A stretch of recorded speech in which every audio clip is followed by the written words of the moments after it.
Nous en avons évoqué une seule dans le rapport, mais il y en a d'autres. Celle que nous avons évoquée dans le rapport, c'est de dire qu'il ne doit pas y avoir un écart de représentativité d'une circonscription à l'autre supérieur à 15%.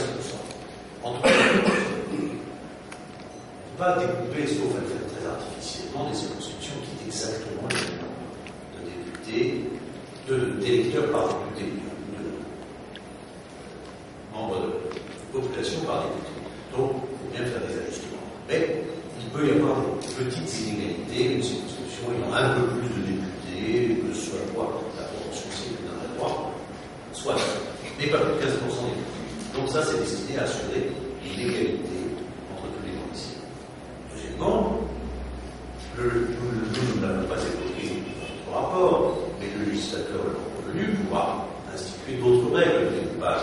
Par exemple, évidemment, assurer la continuité territoriale, c'est-à-dire qu'une circonscription soit un territoire continu. Pas question de prendre un petit morceau au nord-ouest, un autre morceau au sud-est, et d'en faire une même circonscription. Pas de continuité territoriale.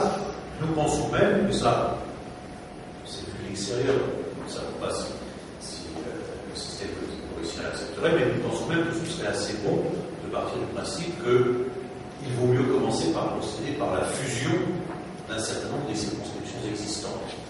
Utiliser l'existant peut être, ne disons pas que c'est nécessaire, mais peut-être une formule assez satisfaisante. Bref, il faudra des règles claires pour présider au débat. Mais par ailleurs, ces règles claires